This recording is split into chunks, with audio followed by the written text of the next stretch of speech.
तो दोस्तों आज हम एक्सप्लेन करने वाले हैं Amazon प्राइम में आई और एक नई वेब सीरीज कॉल्ड मी बे। अगर आप लोगों ने ट्रेलर वगैरह देखा है तो आपको पता चला गया होगा कि सीरीज में अनन्या पांडे लीड रोल में है। पर मैं आपको बता दूं, इससे आप बिल्कुल भी जज नहीं कर सकते कि सीरीज अच्छा नहीं है। मुझे तो सीरीज अच्छा लगा क्योंकि जिस कॉन्सेप्ट के ऊपर ये बेस करा है, रिच लोगों की लाइफस्टाइल, मुझे लगा कि बखूबी अनन्या पांडे ने इस रोल को अच्छे से निभाया है। आपको जेनजी जोक्स वगैरह भी सुनने को मिलेंगे एंड आपको रिच लोगों की लाइफस्टाइल भी देखने को मिलेगा। आप उसको दिमाग से निकाल दीजिए कि ये कोई नेपो किड है जो एक सीरीज में लीड रोल कर रहे हैं। चलिए ज्यादा देरी नहीं करेंगे, वीडियो को आप लाइक कर दीजिए। चलिए एक्सप्लेनेशन को शुरू करते हैं। सीरीज के शुरुआत में हम देखते हैं कि एक लग्जरियस विला से कुछ सामान को बाहर निकाला जा रहा है जो कि बेला का होता है। बेला कॉल मी बे, मतलब वो खुद को बे करके पुकारना ज्यादा पसंद करता है। अभी उसको क्यों बाहर निकाला गया, जहाँ पर वही खुद नरेट कर रही होती है कि 5 मिनट पहले मेरे पास 2-3 यॉट थे, इसी के साथ उसके पास बहुत सारे पैसे, कार्स एंड बहुत सारे विलास भी थे।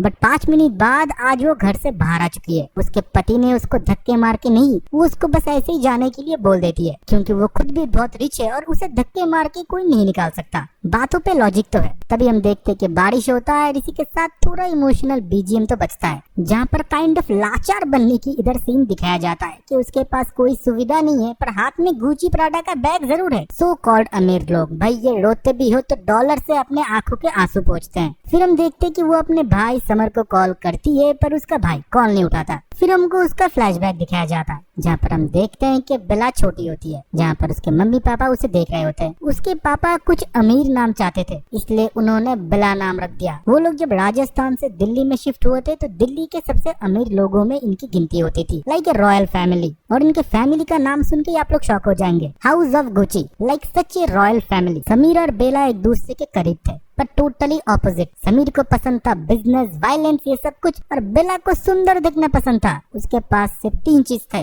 Good looks and good looks. उसकी माँ एक टाइम पे एक मूवी की हीरोइन बनी थी और तब इसके पापा ने उसके माँ को पसंद कर दिया और इसने शादी कर ली इसके पापा से। सेकंड वाइफ है उनकी। समर को मिला बिजनेस, हॉर्स राइडिंग, इसी के साथ बहुत सारा दुनिया के एक्सपोजर। पर बेला को क्या मिला, सिर्फ सुंदर दिखना और शादी के लिए तैयार होना। पर बेला का इंटरेस्ट बिजनेस में था। वो चाहती थी कि MBA करे एंड बिजनेस को संभाले, पर रिच फैमिलीज में ऐसा नहीं होता। बेला अगर किसी रिच टाइकून से शादी करेगा तो व्यापार बढ़ेगा। ऐसे ही मानो रिच फैमिलीज के लड़कियों को ट्रीट किया जाता है इस सीरीज के पर्सपेक्टिव से। अब बेला अपने माँ के साथ हॉर्स राइडिंग कोच पे बैठी हुई है। उसकी मॉम पॉइंट आउट करती है आदित्य चौधरी पे, जो कि और एक बड़ा बिजनेस टाइकून का लड़का है। वो बोलती है कि बेला तुम्हारा गोल होना चाहिए सिर्फ आदित्य, अगर इससे शादी करोगे तो हमारी फैमिली स्टेटस और तुम्हारी जिंदगी आगे की सुधर जाएगी और तुम्हारे पापा को भी बिजनेस में 10-20 करोड़ का मुनाफा होगा। और आदित्य दिखता भी सुंदर है और बेला मानो इस बात पे मान जाती है। वो भी मानो आदित्य को प्यार की निगाहों से देखने लगती है। फिर होता है इन दोनों का डेब्यू मतलब किसी मूवी में नहीं, ऐसे अमीर लोगों के बच्चों का भी डेब्यू होता है पार्टी में, जहाँ पर वो एक दूसरे के बच्चे से मिलते हैं। वैसे एक पार्टी थ्रो करा गया था जहाँ पर बेला की मॉम उसे बताती है कि सेवी का डायरेक्टर तुम्हारे पापा के साथ बहुत घूम रहा है, मे भी उनके ऊपर नजर रखे हुए हैं। वो हो सकता है कि 1-2 साल बाद हम बैंकरप्ट हो जाए, पूरे फैमिली को बेला तुम्ही को ही बचाना है। तो आदित्य का पीछा छोड़ना मत, उसे काइंड ऑफ अपने प्यार के जाल में फंसाओ और तुम दिखते भी सुंदर हो और वो भी तुम्हें देख ही रहा है अभी, तो जाओ बेला। बेला फिर हंसते हंसते चली जाती है सुंदर बन के आदित्य के सामने और वो दोनों थोड़ा समय बिताते हैं, एक साथ डांस वगैरह करते हैं। धीरे धीरे ये डांस चला जाता है रिलेशनशिप चला जाता है प्रपोज करने में। आदित्य उसे प्रपोज करता है और बेला खुश हो जाती है और एक्सेप्ट करती है। पर बंदी कैसे माने भाई, जिंसी बंदी है ये। बोलती है ये कैमरे का सामने फिर से करो, और बंदी ने इंस्टाग्राम वीडियो ऑन कर दिया और पहले जैसे एक्सप्रेशन देने लगी कि वो बहुत खुश हो चुकी है। सेकंड टाइम लोग कैसे ऐसे एक्सप्रेशन दे देते हैं भाई, पर ये एक्सप्रेशन देना बहुत इंपॉर्टेंट है। सोशल मीडिया में अगर फोटो डलेगा नहीं तो पेपर में कैसे आएगा, कैसे इनके शेयर्स वगैरह स्टॉक वगैरह ऊपर जाएंगे, लोग इनको लेके चर्चा करेंगे, लाइक्स मिलेंगे, कमेंट्स मिलेंगे। सोशल स्टेटस तो मेंटेन करना ही था। फिर भाई इन लोगों की शादी होती है जो कि टिपिकल बॉलीवुड सेलिब्रिटीज की तरह होते हैं। क्यों ये गाना बज रहा है, चुप है माही चुप है रांझा। अब ये सारे बॉलीवुड के बच्चे नेपो किड्स ये गाना यूज करने लगे तो शादी वगैरह हो जाते हैं, हैप्पीली ये लोग रहने लगते हैं। पर लाइफ ऐसी नहीं होती। कुछ टाइम बाद बेला बताती है कि उसकी लाइफ बिल्कुल बोर हो चुकी है। उसका पति बिजनेस में बिजी रहता है और उसके लाइक करने की कुछ है ही नहीं। सुबह उठो, हजारों डिशेज में से कुछ डिश चूज करो जो आपके लिए शेफ बना के देगा। कहीं पे घूमने के लिए चले जाओ अपने स्पोर्ट्स कार के साथ, यॉट, प्राइवेट जेट वगैरह। इतनी बोरिंग लाइफ किसको पसंद है? किसी को नहीं पसंद है भाई। इतना पैसा हो तो कोई भी बोर हो सकता है ना। आप लोग सरकाज़म समझो। फिर हम देखते हैं कि बेला का बर्थडे होता है और उसी दिन उसके पति को जाना पड़ता है टेस्ला के मालिक एलॉन मस्क से मिलने के लिए। भाई रेफरेंस भी सोच सकते हो आप किस लेवल की बन रही है। बेला बोलती है कि तुम रुक जाओ, पर वो बोलते कि नहीं, हमारे शेयर्स बहुत ऊपर जाने वाले होंगे अगर मैं टेस्ला के मालिक के साथ मिला और हमारी फोटोज वगैरह है। हम बहुत बड़े डील साइन करने वाले हैं। तुम एक काम करो ना, तुम कहीं शॉपिंग मॉल पे चले जाओ, 2 यॉट खरीद लो। भाई 2 यॉट खरीद लो शॉपिंग मॉल से, मजाक थोड़ी है। बेला इस बात पे रूठ जाती है और ये बोलती है कि मेरे पास पहले से ही बहुत सारा यॉट है, मुझे बस तुम्हारा टाइम चाहिए, जो टाइम तुम मुझे नहीं देते। तब उसके पति बोलते हैं वही तो मेरे पास नहीं है, तुमको और जो कुछ भी चाहिए मैं तुमको लेके दे सकता हूँ, पर बेब अब मुझे जाना पड़ेगा। और उसे छोटा सा एक पुची करता है और निकल जाता है। फिर हम देखते हैं कि वो उदास खड़ी हुई होती है और नौकर मिलके उसके लिए केक लाती है और वो नौकरों के साथ ही सेलिब्रेट करती है अपनी बर्थडे।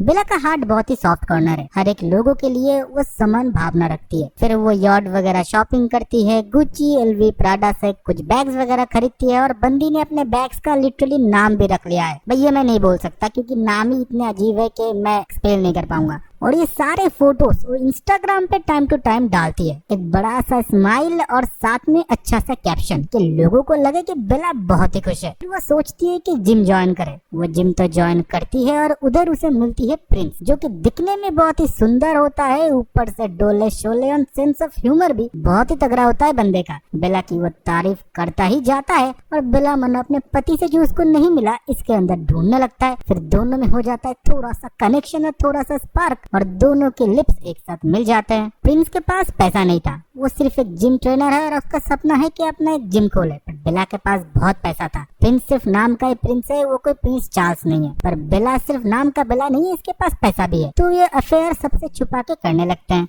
फिर हम रात में देखते हैं कि एक पार्टी थ्रो करा जाता है जो कि बेला के पति और उसके भाई समर ही ऑर्गेनाइज कर रहे थे। वही इधर मेन लोग थे और मानो उनसे मिलने के लिए आए थे कुछ चाइनीज इन्वेस्टर। अपनी पत्नी बेला से जब वो मिलाती है, बेला हंस के पहले बातें करते हैं और बिजनेस आइडिया सुन के खुद का कुछ ओपिनियन देती है, पर उसका पति उसके बात को काट देता है और उसे समझाता है कि मेरी माँ और बहन कभी बिजनेस में नहीं घुसती, वो सिर्फ पैसा स्पेंड करते हैं, कमाने का सब कुछ तुम हमारे ऊपर छोड़ दो, प्लीज इसमें मत घुसो, इससे अच्छा तुम इंस्टाग्राम लाइव करो, सब कुछ लोगों को दिखाओ, अच्छा सा कैप्शन दो। बेला को तब बहुत डिसअपॉइंटेड फील होता है। फिर हम देखते हैं कि उसके पति चाइनीज इन्वेस्टर को घुमा रहे होते हैं और बेला फोन करती है प्रिंस को। प्रिंस के साथ वो जिम में जाके मेकआउट करना शुरू कर देती है। लाइक बंदी डिप्रेशन है तो कुछ ना कुछ तो करेगा ना। और उसी टाइम उसके पति ऑटोमेटिक जिम दिखाने के लिए चाइनीज इन्वेस्टर को ले आते हैं जिम के अंदर और लाइट ऑन करते ही सब कुछ उनके सामने था। बेला के पति को लगता है कि बेला ने उसको धोखा दिया। फिर आगे की कहानी तो आपको पता ही है, बेला को घर से निकाल दिया जाता है। पहले वाला सीन आप याद करिए। फिर हम देखते हैं बेला अपने माँ बाप के घर में आती है जहाँ पर उसके इमेज को क्लियर करने के लिए वो लोग अलग अलग मीडिया हाउसेस को पैसा देने लगते हैं। जैसे आप लोग सुनते हो बिजनेसमैन का कोई न्यूज बाहर आ गया, व्हाइट वॉश करना वगैरह वगैरह, जो कि इस सीरीज में खुल के दिखाया गया है। फिर उसके मम्मी वगैरह ने उसे डांट दिया और ये बोला तुम्हारे वजह से हमारा रेपुटेशन खराब हो चुका है, किम ने भी हमारे साथ डील को तोड़ दिया है, ये सब कुछ मीडिया पे आने के बाद। और अगस्त्या तो तुमसे मिलना ही नहीं चाहता, उसने गलत क्या किया था तुम्हारे साथ और तुमने जो उसके साथ किया वो बहुत गलत है बेला। बेला फिर बोलती है कि समर भाई सब कुछ ठीक कर लेंगे, उन्होंने पहले भी मुझे संभाला है। पर समर भाई फोन नहीं उठा रहे हैं। कि मम्मी तब बोलती है कि समर मुंबई गया है काम के लिए और तुमको हम लोग इधर से शिफ्ट कर रहे हैं क्योंकि तुम अभी इधर कहीं पर भी निकलोगे फोटोस आएंगे, मीडिया हाउसेस निकलेंगे एंड तुम्हारे लिए अनाप शनाप बोला जाएगा और हमारा बिजनेस पैसा सब कुछ हम नीचे जाते हुए देखेंगे। पर बेला जाने के लिए रेडी नहीं थी। फिर उसके मम्मी ने उसी के ही बॉडीगार्ड से उसे घर से बाहर निकाल लिया। फिर बेला उधर से निकल के अपने दोस्त से भी मिलती है जहाँ पर उसे पता चलता है कि उसके दोस्त भी उसकी मदद नहीं कर सकते और उसे अच्छे खासे रॉयल्स व्हाट्सएप ग्रुप से भी निकाल दिया गया। ये भी उसके लिए बहुत ही दुखदायक है। भाई आप लोग समझ सकते सकते हो।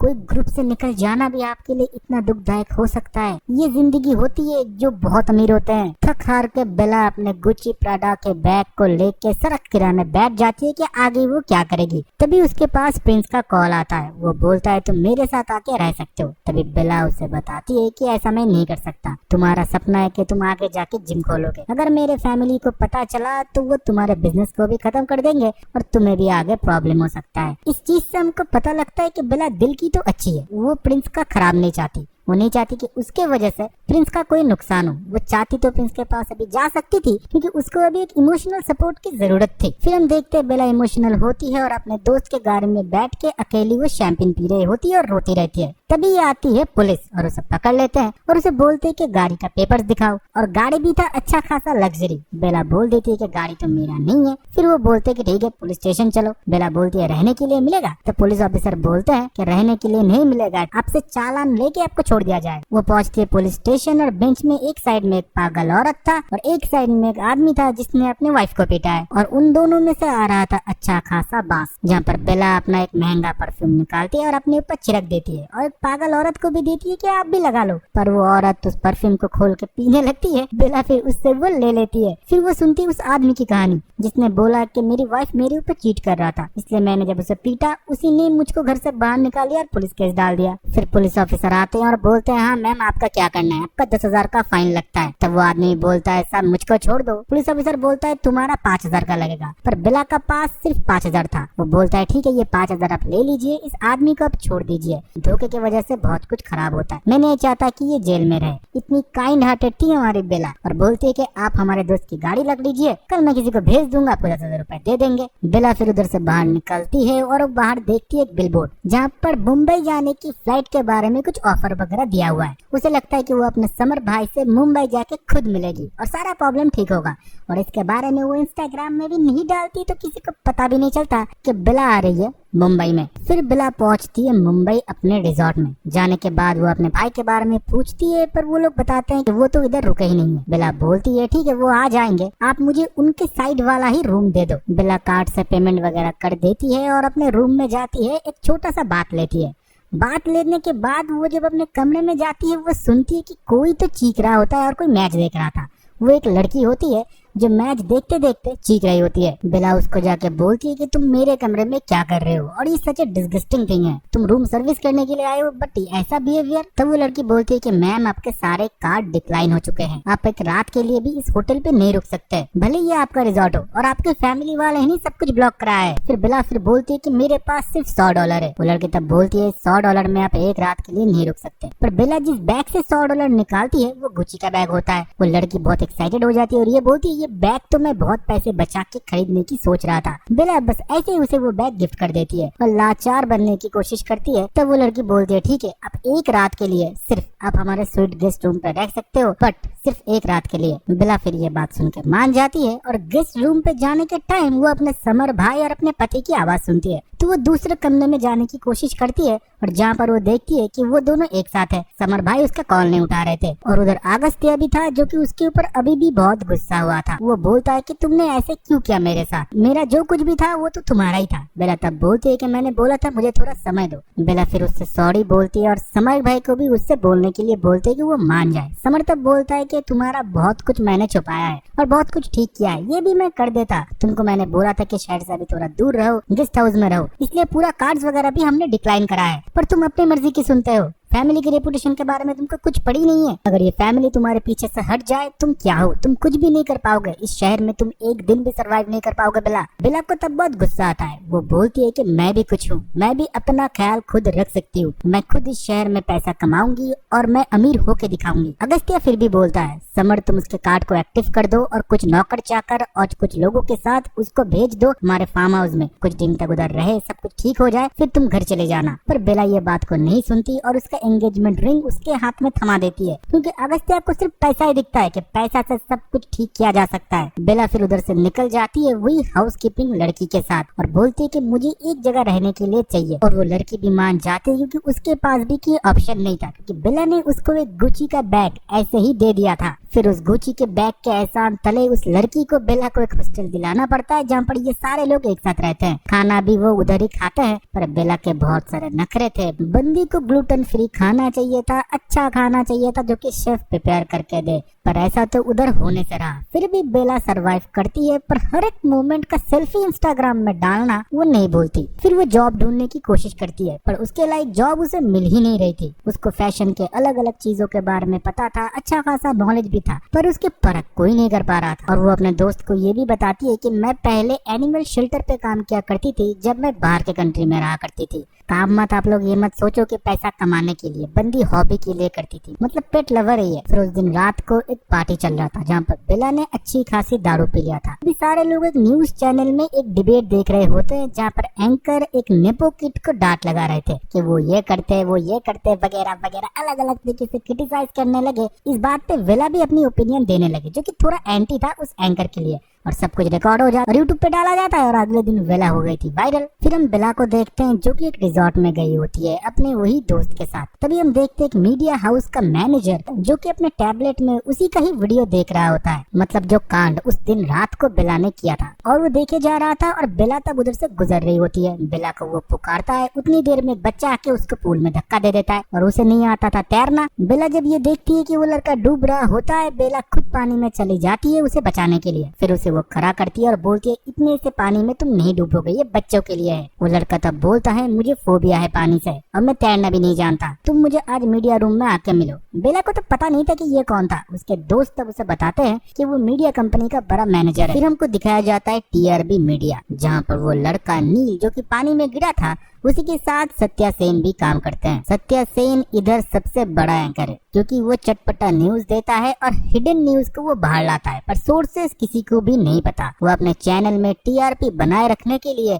ऐसे ऐसे हिडन सच बोलते हैं जिससे सेलिब्रिटीज की करियर भी खत्म हो जाता है, बट उसको नंबर 1 बने रहना था। ये सोशल मीडिया का जमाना ही आज ऐसा है। फिर हम टमारो को देखते हैं जो कि इसी ऑफिस में काम करती है। उसके लाइफ में गोल है कि वो अच्छी पोजीशन पे ऑफिस में जाए और वो चाहती है कि सत्यजीत सेन उसे रिकमेंड करे, इसलिए वो हमेशा 24/7 उसके लिए काम करती रहती है। पर सत्यजीत की किसी की पड़ी नहीं थी। वो तो खुद को 1 मैन आर्मी मानता है। उसे पता है कि टीम रिप्लेसेबल होता है, पर उसके दिमाग कभी रिप्लेसेबल नहीं हो सकता। वही टीआरपी कंपनी में नंबर 1 बने रहना चाहता है। पर आप लोगों को याद होगा कि बे ने दारू पीने के बाद सत्यजीत के प्रोग्राम के बारे में गलत सलत बोला था और सत्यजीत के बारे में भी, और वो वीडियो पूरे इंटरनेट में फैल चुका था। तो सारे इंटर्न मिलके और लोग मिलके सत्यजीत को ये दिखाते हैं कि ये थोड़ा बहुत सेट हो सकता है। सत्यजीत के बे के ऊपर तो गुस्सा हो जाते हैं, पर सत्यजीत इसे जानता नहीं था। पर नील बहुत ही खुश था क्योंकि नील एक सच्चा न्यूज एंकर है। उसे इतना मसाला लगा के न्यूज प्रेजेंट करने की आदत नहीं है, इसलिए उसके चैनल की टीआरपी भी कम रहती है। तो नील ने जब बोला था बे को अपने ऑफिस में मिलने के लिए, और ये क्लिप देखने के बाद वो कंफर्म कर लेती है कि बे को वो जॉब ऑफर करेगा। वो बे से बोलता है कि तुमको जॉब मिल चुका है, और बे मानो तुरंत ही सत्यजीत का अपीयरेंस के साथ उसके ट्विटर पोस्ट को भी वो बदल देती है कि सर आपको पोस्ट करना नहीं आता,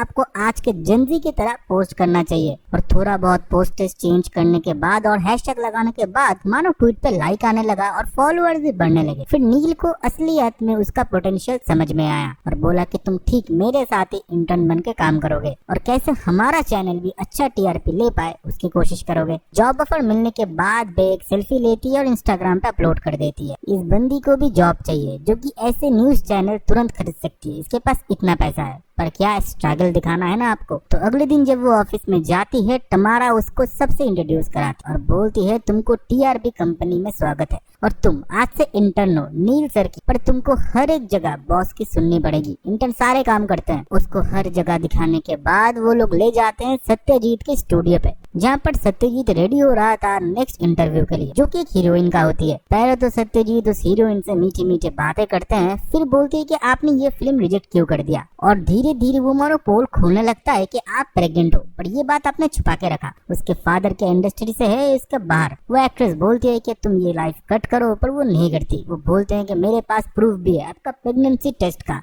एक्ट्रेस उधर से उठ के चली जाती है। फिर सत्या उसे समझाती है, जो कि प्रोड्यूसर होती है इस शो का। सत्यजीत से वो बोलती है कि ये तुम कर रहे हो जो, वो कोई हमारे पास ठोस एविडेंस नहीं है, हम किसी के ऊपर ऐसे ब्लेम नहीं कर सकते। सत्यजीत तब बोलता है पब्लिसिटी इज पब्लिसिटी बेब। भले वो नेगेटिव हो या पॉजिटिव। हीरोइन को भी ये पता है और हम व्यूअर्स को देखने को मिलता है कि इन दोनों के बीच में भी एक रिलेशन होता है, जहाँ पर हरलीन चाहती है कि सत्यजीत उससे शादी करे और रिलेशन को एक्सेप्ट करे, पर सत्यजीत बोलता है अब मैं करियर के पीक में हूँ, हम ये सब कुछ छुप छुपा के ही करते हैं। ये सब कुछ न्यूज ड्रामा देखने के बाद बे तो सत्यजीत से पहले नफरत करती थी, बट अब वो और करने लगी। कितना इनसेंसिटिव है, कोई भी एलिगेशन नेशनल टीवी पे आप ऐसे लाइव शो में नहीं लगा सकते, किसी की करियर की बात है। फिर हमको टमारा को दिखाया जाते हैं जो कि अपने कलीग के साथ बे को कन्विंस करने की कोशिश करती है कि तुम मेरे साथ रूम शेयर कर लो, मेरे पास एक बहुत सुंदर सा सी व्यूइंग रूम है, अपार्टमेंट है, तुमको कोई प्रॉब्लम नहीं होगी, सिंपली डिपॉजिट है 50,000 रुपए, बाकी हर महीने मैं आधा दूंगा तुम आधा दोगे, हम अच्छे से रहेंगे, तुम कहाँ पीजी में रहने वाले हो, और कंपनी की ये रूल है कि तुमको जब भी बुलाया जाए तुमको आ जाना पड़ेगा, तुम अगर बहुत दूर रहते हो तो प्रॉब्लम हो सकता है, इससे अच्छा ऑफिस के आसपास ही एक अपार्टमेंट ले लो जो कि मेरे पास है। वे फिर बोलती है ठीक है मैं सोच के बताऊंगी,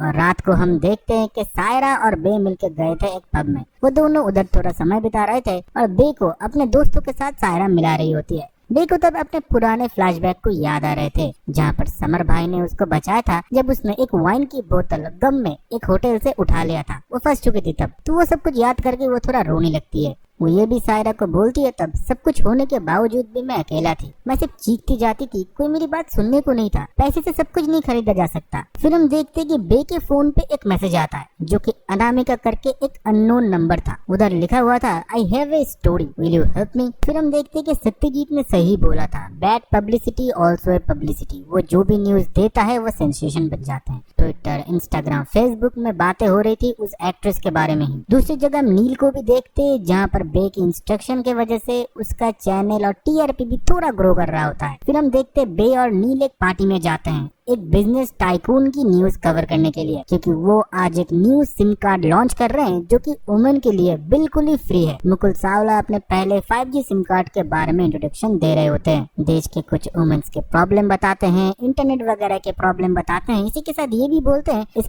बोलते हैं कि हमारे सिम कार्ड वुमेन लोगों के लिए बिल्कुल ही फ्री है एंड मुफ्त इंटरनेट आप उसमें यूज कर पाओगे। इसी के साथ हम देख पाते हैं कि इधर बहुत एडिट लोग, सेलिब्रिटीज वगैरह भी आए थे, इसी के साथ प्रेस भी। वो बोलते हैं कि आप लोग खुद यूज करके देख सकते हो, ये टोटली फ्री है और इजीली आपके पुराने नंबर के साथ पोर्ट भी हो जाएगा। तो बहुत लोगों ने उसको यूज भी किया और बे ने भी। तभी एक जर्नलिस्ट क्वेश्चन उठाता है कि आप ये फ्री सर्विस इसलिए दे रहे हैं कि आप रिसेंटली पॉलिटिक्स में ज्वाइन करने वाले हैं, हमने ये रूमर सुने हैं, और अब जिस क्षेत्र से आपको टिकट मिलने वाले हैं उस पार्टी की वुमेन वोट परसेंटेज बहुत ही कम है, इसलिए पार्टी की छवि सुधारने के लिए या अगर आप ज्वाइन करते हो तो कुछ तो उन लोगों का बेनिफिट होगा, इसलिए में भी आप ये सब कुछ कर रहे हो। पर मुकुल बोलता है ये महज एक र्यूमर है और कुछ भी नहीं, इस बात की कोई पुष्टिकरण नहीं है कि मैं कोई भी पार्टी में ज्वाइन हो रहा हूँ, और आप अच्छे से पत्रकारिता करिए, ऐसे एलिगेशन मत लगाइए। और वो न्यूज रिपोर्टर और कोई नहीं, वो नीली होता है और बे जस्ट साइड में खड़ी होकर सब कुछ देख रही होती है और नील की रही उसके मन में थोड़ा इज्जत बढ़ती है, क्योंकि ऐसे ऑन पॉइंट एक बिजनेसमैन के मुंह में ये सब कुछ फैक्ट रखना बहुत गट्स चाहिए इसके लिए। फिर बे को नील उधर से लेके जाता है एक छोटे से पाव भाजी शॉप में, जहाँ पर बे तो कभी पाव भाजी खाई ही नहीं है, भाई ये रॉयल फैमिली से है। फिर भी नील उसे इंसिस्ट करता है और बोलता है कि तुम ये एक बार ट्राई करके देखो। बे को पहली बार में ही बड़ा पाव बहुत ही पसंद आती है, वो बोलती है बहुत ज्यादा कार्ब्स है बट बहुत ही अच्छा और टेस्टी है, मैंने आज तक 5 स्टार होटल में भी ऐसा खाना नहीं खाया है। सड़क किनारे एक पाव भाजी में उसको ये मिल गया जो कि 5 स्टार में नहीं मिला, कितनी गरीब है ये भाई, आप लोग खुद सोचो। फिर नील से ये थोड़ी बातचीत करती है और उसे ये पता चलता है कि नील एकदम फोटोज वगैरह नहीं डालता सोशल मीडिया में, वो रिजर्व रहता है, वो अभी भी नोकिया के पुराने फोन से यूज कर रहे हैं। इसी के साथ हम व्यूअर्स को ये भी पता चलता है कि नील का डिवोर्स हो चुका है और बे भी तब अपने बारे में बताता है, पर बताने की जरूरत नहीं था क्योंकि ये मीडिया में तो ऑलरेडी आ ही चुका था कि उसने अपने जिम ट्रेनर के साथ ही अपने पति को चीट किया है। फिर हमको उस दिन रात को दिखाया जाता है जहाँ पर बे मान गई थी कि टमारे के साथ वो शिफ्ट होने वाली है और वो अपना सारा सामान लेके टमारे के अपार्टमेंट पहुँचती है। पहुँचने के बाद मानो उसके एक धक्का लगता है, टमारा ने उससे साफ झूठ बोला था, कोई भी सी व्यूइंग जगह नहीं है और उसको रहना पड़ेगा काउच पे, बाथरूम भी बिल्कुल ही गंदा है, पानी बोला था कि 24/7 आएगा पर वो अभी बोल रही है कि वीक में आएगा। टमारा ने साफ साफ उसे झूठ बोला था पैसे ऐटने के लिए, क्योंकि वो जो रूम रेंट है वो अकेला पे नहीं करवा रही थी, उसे कोई ऐसा चाहिए था जो कि उसके ऊपर भरोसा भी जल्दी कर ले और पैसा भी निकाल दे। बे से अच्छा चॉइस कौन हो सकता है। बे तब कुछ भी नहीं बोलती, वो मानो मानो उधर एडजस्ट हो जाती है और कोई लड़की होती तो झगड़ा करके पैसे लेके चली जाती। फिर अगले दिन हम ऑफिस में देखते हैं, वो आते ही एक लड़के से पूछती है कि टीआरपी में जितने भी स्टोरी आती है सबकी मेल आप रिसीव करते हो और आगे सबको डिस्ट्रीब्यूट करते हो, आपको अनामिका नाम से कोई मेल आया है क्या? वो लड़का सच करके बताता है कि नहीं, अनामिका करके कोई मेल मेरे पास नहीं आया। फिर हम देखते कि सत्यजीत सेन के ऑफिस में एंट्री होती है और बेला को देखते ही वो पहचान जाता है क्योंकि बेला ने उसका इंसल्ट किया था। सोशल मीडिया में इसकी ही वीडियो वायरल हुई थी। वो आने के बाद ही बेला से पूछती है कि तुम कौन हो? बेला बोलती है कि मैं इस ऑफिस में काम करती हूँ, मैं नई जर्नलिस्ट बनी हूँ, नील सर ने मुझे अपॉइंट किया है और मैं उनकी ही इंटर्न हूँ। सत्यजीत तब समझ जाता है कि नील उसे पसंद नहीं करता, पर नील और सत्यजीत एक ही लेवल पे काम करते हैं इसलिए नील को वो फायर नहीं कर सकता। इसलिए वो मनी मन सोचता है कि इसे कैसे परेशान किया जाए। बे को जब सत्यजीत कुछ उल्टा सीधा बोले जा रहा था, बे भी थोड़ी ना चुप रह सकती है, भाई ये भी रॉयल फैमिली से है, ये भी उल्टा जवाब देने लगी और सारे ऑफिस वाले इसके तरफ देखने लगे। और दूसरी जगह हम देखते हैं कि नील जॉगिंग कर रहा होता है, उसी के साथ खुद की ही न्यूज वो देख रहा होता है। सत्यजीत उसके पास जाता है और बोलता है तुमने सब कुछ प्लान करके किया है ना, मुझे सब कुछ पता है, तुम मुझे नीचा दिखाना चाहते हो और खुद की शो को ऊपर लाना चाहते हो, जो कि कभी पॉसिबल ही नहीं है। कभी फैक्ट दिखा के कोई भी चैनल बड़ा नहीं बना, आपको ड्रामा क्रिएट करना पड़ता है। पर नील अपने डिसीजन पे अनर है और उसको अच्छा ही लग रहा था कि बे इसका बैंड बजा रही थी। दूसरी जगह फिर हमको सत्यजीत का घर दिखाया जाता है जहाँ पर उसके मम्मी पापा बंगाली थे, वो खाना खा रहे थे अपने हाथ से, पर बेटे को देखते ही वो फिर से फोक कांटे से खाने लगे। सत्यजीत उन्हें बोलते हैं कि आप थोड़ा सीख जाओगे, सोसाइटी में जाओगे तो आप लोग ऐसे ही खाना खाना, क्योंकि मैं भी जाता हूँ, मेरा एक नाम है, एक स्टैंडर्ड है। तभी हम देखते हैं कि उसकी बहन आती है जिसको कि अभी रशिया में होना चाहिए अपने जर्नलिज्म के कोर्स में, पर वो बोलती है कि भैया मुझे ये कोर्स नहीं करना, मुझे आर्ट में कुछ बनना है। तब सत्यजीत उसके ऊपर मानो गुस्सा हो जाता है, बोलता है ऑलरेडी 80 लाख मैंने इन्वेस्ट कर दिया है, 17 साल की उम्र से मैं काम कर रहा हूँ, खुद की करियर बनाया, अब चाहता हूँ कि तुम्हारे भी करियर बने। ये बोलने के बाद वो उधर से चला जाता है। फिर हम देखते बे रात में घर में होती है, उसके साथ टमारा होती है। तभी उसके फोन पे एक एमएमएस आता है जहाँ पर अनामिका ने अपने फेस को ब्लर करके एक कन्फेशन डाला था, जहाँ पर वो खुद को अनामिका बता रही होती है और अपना नाम वो छुपा रही थी। वो बोलती है कि मैं इंडस्ट्री में ही काम करती हूँ, मैं रिसेंटली लंदन में शूट करने के लिए गई थी, तब एक बिजनेसमैन ने मुझे अप्रोच किया था, जब मैंने मना कर दिया उसके साथ सोने के लिए, वो मुझे ब्लैकमेल करने लगा और मानो मेरे ऊपर उसने पूरा सर्वेलेंस लगा के रखा है। मैं चाहती हूँ कि तुम इस स्टोरी को कवर करो, क्योंकि मैंने देखा है तुमने सत्यजीत के खिलाफ कैसे बेखौफ होकर वीडियो बनाया है, इसलिए मैं किसी न्यूज एजेंसी को मेरी वीडियो या फुटेजेस नहीं देना चाहती, मैं चाहती हूँ सिर्फ इस स्टोरी को तुम ही कवर करो। तभी घर का बेल बजता है और हम देखते हैं सायरा को। वो बोलती है कि मुझे हॉस्टल से निकाल दिया गया है क्योंकि मैंने हॉस्टल का बिल पे नहीं किया, तो अब से मैं मेरी दोस्त बे के साथ ही रहूंगी। तमारा मना करती है, पर वो बोलती है कि तीनों में ही रेंट हम स्प्लिट कर लेंगे।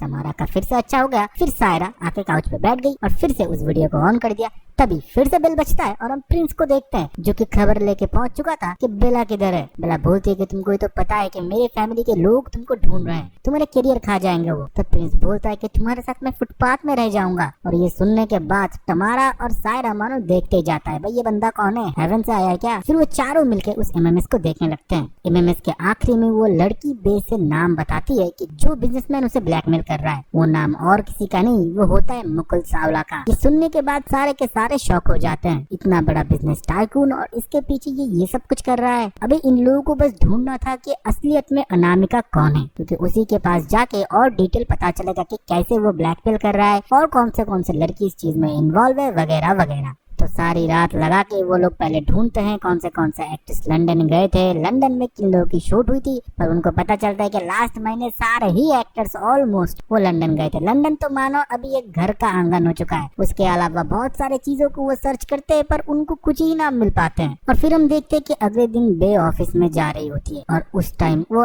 एगी को मतलब अगस्त्या को वो वीडियो कॉल करती है ये बोलने के लिए कि उसको एक ब्रेक थ्रू न्यूज मिला है, पर वो अभी डिस्कस नहीं कर सकती। पर अगस्त्या तब बोलता है कि मेरे लॉयर्स तुमको डिवोर्स पेपर भेज देंगे बे, और तुम कोशिश करो कि मुझे कांटेक्ट ना करो। पर बे का दिल टूट जाता है। वो बोलती है कि इतनी जल्दी सब कुछ की जरूरत क्या थी। तब अगस्त्या बोलता है तुमने अपने जिम ट्रेनर के साथ क्या किया है, तुम भूल तो नहीं गए। बे को ये सुनने के बाद बहुत खराब लगता। फिर वो ऑफिस जाती है पर उसके दिमाग में ही चल रहा था कि कौन हो सकता है अनामिका। फिर जितने भी चेकलिस्ट उन्होंने बनाए थे धीरे धीरे सारे हीरोइन को वो फॉलो करना शुरू कर देती। कभी उधर पेपरजी बन के चली जाती है, कभी सायरा जाती है वेटर बन के। पर इनके हाथ में कुछ लग नहीं रहा था, पता नहीं चल रहा था कि अनामिका कौन है। ये सीक्रेटली हर एक हीरोइन से पूछ रही थी पर कोई सच नहीं बोल रहा था, मतलब कोई जानता ही नहीं था अनामिका कौन है। फिर हम देखते हैं कि नील से बे पूछती है अगर हमको कोई अननोन मैसेज आए कि कोई कन्फेशन किया है और कोई वीडियो हमको मिले, हमको कैसे उसको आगे ले जाना चाहिए। तो नील बताता है तो पहले तो हमको विक्टिम को ढूंढना चाहिए। उसके अलावा अगर तुम कुछ न्यूज पब्लिश करते हो तो एक एलिगेशन होगा, ना कि कोई ठोस सबूत।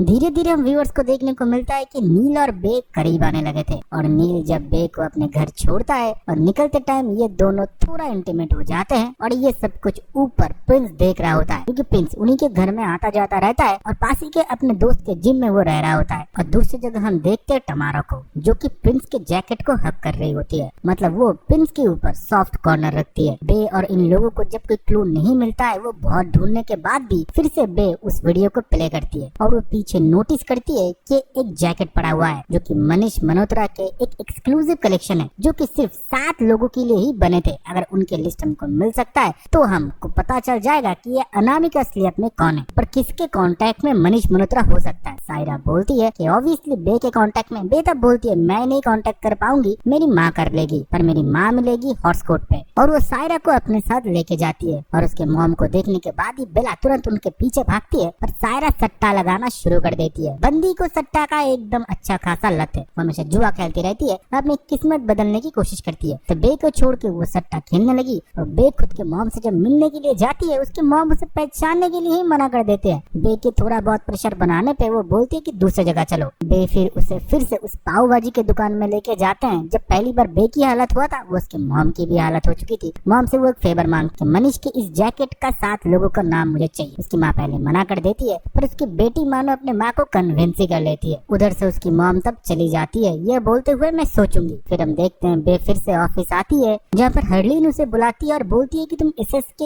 ये जो डेटा है इसको सबमिट करोगे, सारे टैली तुम करोगे, और उसको कंप्यूटर सौंप देती है। फिर हम देखते हैं कि कंप्यूटर में कुछ कॉन्फिडेंशियल मेल आते हैं, बहुत सारे। तब हर्लीन बोलती है ठीक है ये मैं कर लूंगा और मुझसे पूछे बिना कोई भी अलग जगह का एक्सेस नहीं लेना। फिर हम हर्लीन को देखते हैं जो कि सत्यजीत के घर में गए थे उसके मम्मी पापा से मिलने के, पर उसके मम्मी पापा तो उसके लिए दूसरी किसी लड़की की बात चला रहे थे। सत्यजीत ने इतने टाइम तक सिर्फ उसको धोखे में रखा, उसका यूज किया, पर उसके बारे में कुछ भी नहीं बताया। पर हर्लीन कुछ नहीं कर सकती थी क्योंकि सत्यजीत हिट शो दे रहा होता है। दूसरी जगह हम बेला को देखते हैं जिसके सामने प्रिंस आता है, पर उसको अवॉइड करता है। बेला उससे पूछती है कि क्या हुआ। प्रिंस सब कुछ बताता है, पर वो ये बोलता है कि अब तुम्हारे लिए मेरे मन में कोई फीलिंग्स नहीं है। उस दिन जब तुमने नील को किस किया, मेरे मन में कुछ फीलिंग्स नहीं जगा या खराब नहीं लगा। अब मेरी फीलिंग्स किसी और के लिए जग रहे हैं। फिर हम देखते हैं कि टमारा और प्रिंस ऑलरेडी कॉन्वर्सेशन इन दिनों में चल रहा होता है। फिर हम उसी दिन रात में देखते हैं जहाँ पर बेला और नील गए थे एक पार्टी में, जहाँ पर उसके भाई समीर उससे मिलता है। बेला उसे वार्न करती है कि तुम जो डील करने वाले हो मुकुल सावला के साथ, उसे रोक दो। जल्दी एक बड़ी खबर उसके बारे में लीक होने वाला, कंपनी को बहुत नुकसान होगा। फिर से उसका भाई उससे अपना औकात दिलाते हुए ये बोलते हैं पति के घर का तो ना हो पाए, कोशिश करो कि अपने घर का रहो। मैं मम्मी पापा से बात करूंगा तुमको फिर से रॉयल फैमिली में लेने के लिए, इन सारे पचड़ों में मत पड़ो। उस दिन फिर से बेला को बहुत ही खराब लगता है और वो फिर से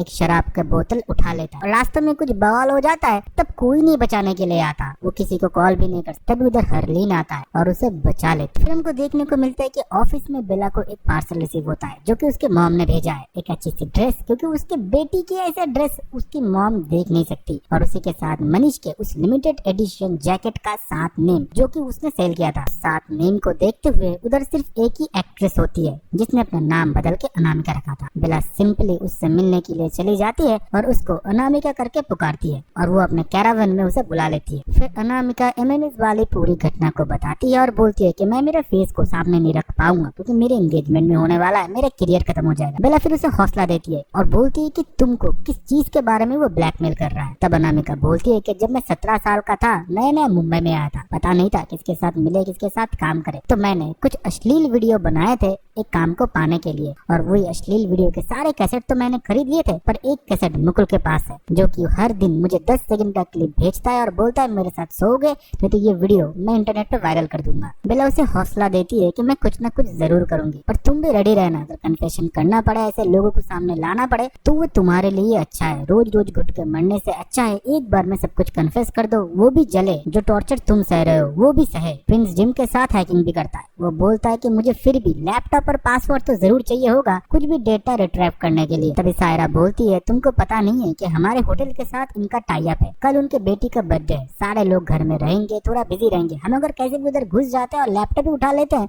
और ये आइडिया सबको पसंद आता है, पर थोड़ा रिस्की तो है, पर वही होता है, बेटी की बर्थडे होते हैं, सारे लोग उधर थोड़े थोड़े बेस बदल के जाते हैं और बेटी की मदद से बेला जाती है उसके पापा के कमरे में जाने के बाद लैपटॉप वगैरह एक्सेस करने की कोशिश करती है, पर कहीं पर भी उसका वीडियो वगैरह नहीं मिलता, पर बहुत सारे और लड़कियों के नाम मिलता है इंक्लूडिंग बे। पर तभी हम देखते हैं कि मुकुल कमरे में आता है और आते आते फिर जब ऊपर जा रहे होते हैं और सारे दोस्त बोल रहे थे कि मिशन अबॉर्ट, पर बेला तब फोटो खींच रही होती है और अनामिका का भी फोल्डर उसे मिल जाता है, पर कोई भी डेटा वो कॉपी नहीं कर पाती, सिर्फ फोटोज ही खींच पाती है जो फोल्डर बना हुआ होता है। और उसी के साथ वही मेल देखती है जो कि सत्यजीत के कंप्यूटर में भेजा जाता था, जिस मेल को हरलीन ने बोला था कि ये कॉन्फिडेंशियल है, इसको टच मत करो। बेला ने कुछ पजल तो तब सॉल्व कर लिए थे, कैसे भी करके उधर से भाग निकलती है और सारे फोटोज अपने दोस्तों को दिखाते हैं। बेला फिर अनामिका से बात करती है और सारे फोटोज एविडेंस दिखाती है और ये बोलती है कि तुम क्या सोच रहे हो, तुम अगर उसके साथ एक बार सो जाओगे वो फोटोज डिलीट कर देगा, वीडियोस डिलीट कर देगा, हो सकता है उसने मल्टीपल कॉपीज बनाए हैं, क्लाउड में सेव करके रखे हैं, कोई दूसरा भी तुमको ब्लैकमेल कर सकते हैं, उसके दोस्त के साथ भी तुमको सोना पड़ सकता है, इससे अच्छा अपने पार्टनर के साथ कन्फेशन करो, जब तुम एडल्ट भी नहीं थे तब तुमने ये काम किया है, तुम तो बच्चे थे, नादान थे, तुमको पता नहीं था, इंडस्ट्री ऐसा ही होता है। तब हम देखते हैं कि अनामिका अपने फियोंसी को सब कुछ बताते हैं और अनामिका के फियोंसी उसे माफ भी कर देते हैं। वो लोग एक कन्फेशन वीडियो बनाते हैं जहाँ पर अनामिका अपने फेस के साथ सब कुछ बताती है, उसी के साथ वो मुकुल चावला के नाम भी लेते हैं। मुकुल का तो अभी लंका लग चुका है, उसकी बीबी बोलती है कि अपने आप को व्हाइट वॉश करो, यही होता है, पीआर टीम तो यही होता है ना। फिर हम देखते हैं इंटरनेट दोनों झुंड में बढ़ चुके हैं, कोई बोल रही है जो एक्टर छोटे छोटे कपड़े पहन के बोल्ड सीन बनाती है वो अभी एलिगेशन लगा रहे हैं एक बिजनेसमैन के ऊपर, कोई बोलता है कोई एलिगेशन लगा ले, ऐसे ही किसी को हम दोषी नहीं ठहरा सकते। फिर हम देखते हैं कि टीआरपी के ऑफिस में भी एक डिबेट चल रहा होता है कि अब क्या होगा। इसी जगह हम मुकुल चावला के घर में देखते हैं जहाँ पर हम एसएस को देखते हैं, वो उसको भला बुरा बोल रहे थे, ये बोल रहे थे तुमको न्यूज मेरे वजह से मिल रहे थे, तुम आज तक जिस शिखर पे हो वो मेरे वजह से हो, मैं तुमको न्यूज दिया करता था। अब सत्यजीत बोलता है आपको चिंता करने की कोई जरूरत नहीं है, मैं सब संभाल लूंगा। ऑफिस में हरलीन ये प्रपोजल रखती है क्यों ना बे और मुकुल को हम लोग आमने सामने डाल दे और उसका जो एंकरिंग करेगा वो करेगा सत्यजीत, दूध का दूध पानी का पानी हो जाएगा, हमारे चैनल को टीआरपी भी मिलेगा और लोगों को सच्चाई भी। और इसके बारे में सत्यजीत मान जाता है क्योंकि बे के बारे में उसे बहुत कुछ पता है। फिर हम देखते हैं कि बे भी बहुत ही खुशी होती है और हरलीन उसे बताता है कि तुम्हारा प्राइम शो है मुकुल के साथ। देखते हैं कि वो घर ही आ जाते हैं, मुकुल और बेला आमने सामने होते हैं और मिडिल में होता है सत्यजीत। एक एक करके क्वेश्चन पूछा जाता है, बेला को एक एक करके क्वेश्चन पूछते हैं कि तुमने शराब चुराया, तुम्हारे भाई ने तुमको एक बार छुड़ाया था, इसी के साथ तुमने अपने हस्बैंड को चीट किया था एक जिम ट्रेनर के साथ, आज तुम अपने फैमिली से ही दूर हो, तुम्हारे फैमिली खुद तुमको अपनाते नहीं। बेला ये सब कुछ सुनने के बाद रोने लगते हैं और कुछ एविडेंस भी सत्यजीत दिखाते हैं जो कि महज प्राइवेट होता है। बेला फिर इस सारे एलिगेशन को मान लेती, वो बोलती है मैं एक इंसान हूँ, मुझसे गलतियाँ होते हैं, मैं मान रही हूँ, सिर्फ ये डिबेट मेरे लिए नहीं है, आप उससे भी कुछ पूछिए। फिर हम देखते हैं कि बेला उसके ऊपर जो एलिगेशन लगाती है तब वो बताते हैं कि मैं स्कूबा डाइविंग कर रहा था जिस दिन की तुम बात कर रहे हो, मैं और मेरी फैमिली। तब बेला गुस्से में उसके ऊपर एक माइक पटक के मारती है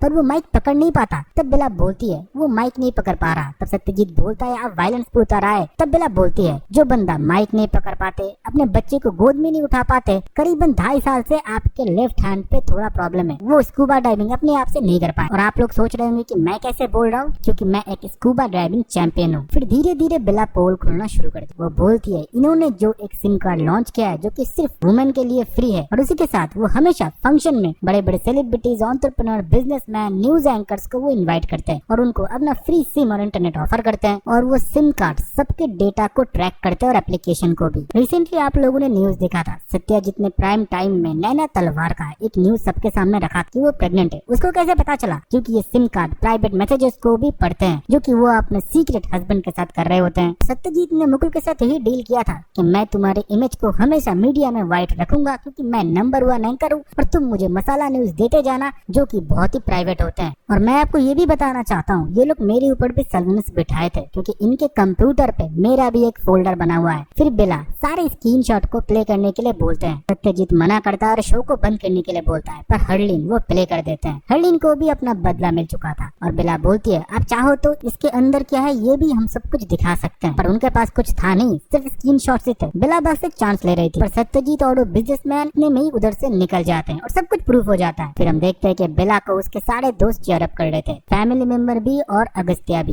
वो लोग तब सारे खुश थे। बेला अपने दोस्तों के साथ पार्टी वगैरह कर रही होती है, तभी हम देखते हैं चॉपर का आवाज। वहाँ पर सायरा बोलती है ये क्या 50 शेड्स ऑफ ग्रे चल रहा है। और बाहर जब बेला दरवाजा खोलती है, वो देखती है हाथों में रिंग लेके अगस्त्या नीचे बैठा हुआ है। और इसी के साथ कॉल मी बे का सीजन 1 का एक्सप्लेनेशन पूरे एपिसोड का खत्म होता है। वीडियो अगर आपको पसंद आया तो वीडियो को लाइक करें।